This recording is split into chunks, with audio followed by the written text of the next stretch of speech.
Hey guys, so a couple people have asked about proper technique on squatting, so that's what this first video is going to be, is proper squatting technique, and then I'll do the second one on deadlifts. So the first one is squatting. There's going to be two positions for your bar. There's either going to be a high back or a low back. It's all based on personal preference and comfort level. High back is going to be right here, not on your neck. You don't want it on your neck, but right below the neck. And then a low bar is going to be about 2 to 3 inches below that. People who have longer femur probably will be more comfortable with a low back because they're going to have to tend to bend over a bit more. That's my problem is I have a shorter torso than I do legs, so I have to bend over more to continue to stay in the proper position. Don't ever let anybody tell you that you are squatting improperly if you are not able to stand straight up. Some people can be more upright.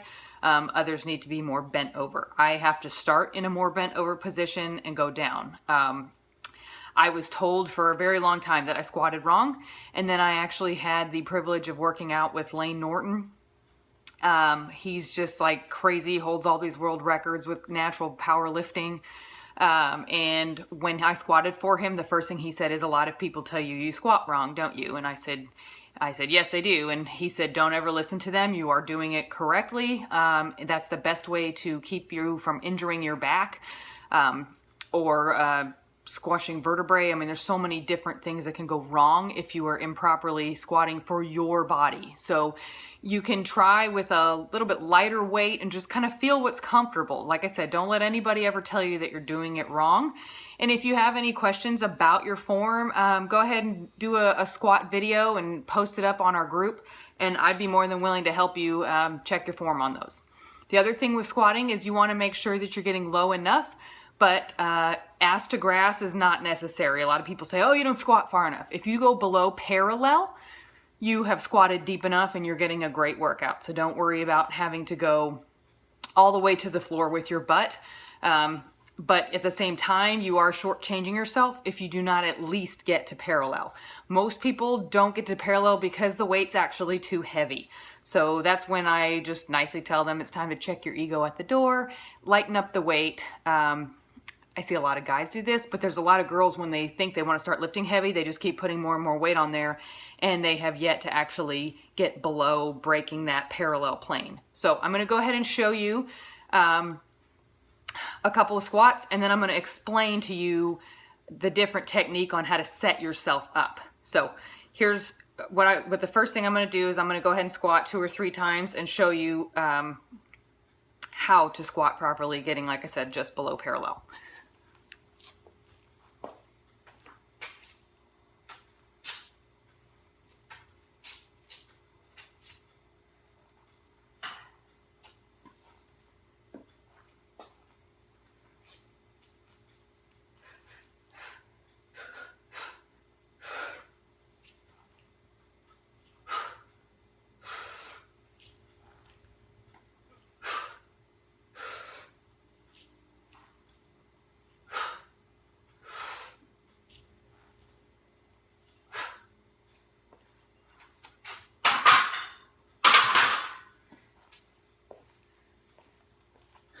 So the first thing you're going to want to do is when you get yourself to set up properly, you're going to get up underneath the bar.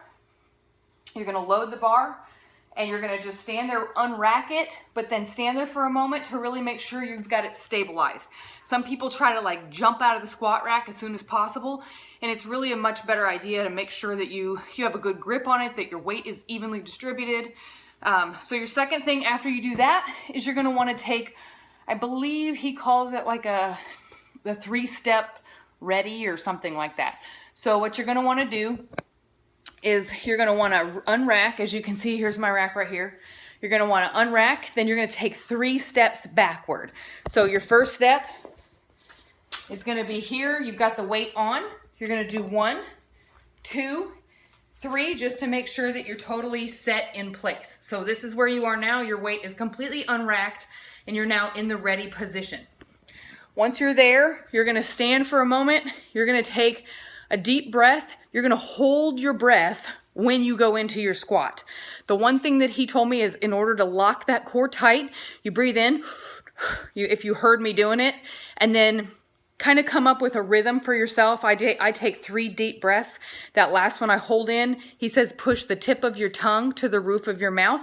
That will force you to keep that core engaged. So by taking that deep breath, you're really gonna hold those abs in. It's not a suck, not that. It's a really getting that good gut suck in. Hold that last one, tongue up on the roof of your mouth. Do not let the air out till you go completely down. Come back up. Second one, down, up.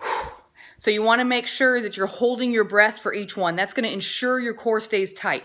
If your core is not tight, you're going to be in some serious trouble once that weight starts to get super heavy.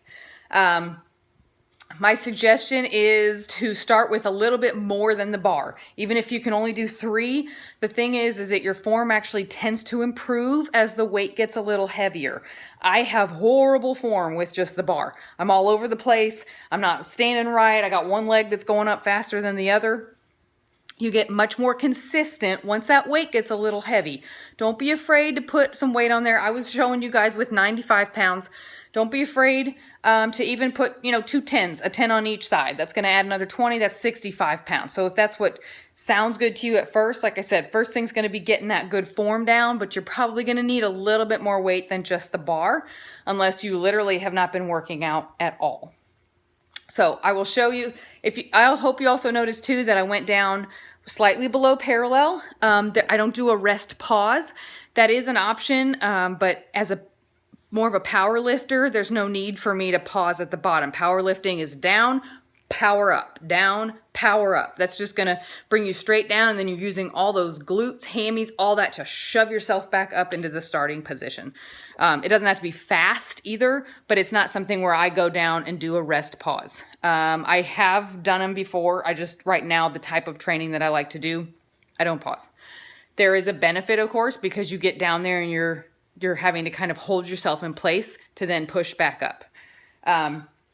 So I hope that helped with squatting technique. The other thing I wanted to mention too is your gaze. Never look up because of the neck, but never look too far down either. Also the neck. You're going to want to keep your eyes at about the level of where the floor meets the wall. So it's just this natural, keeping the spine in line, but nothing that's over exaggerated in either direction.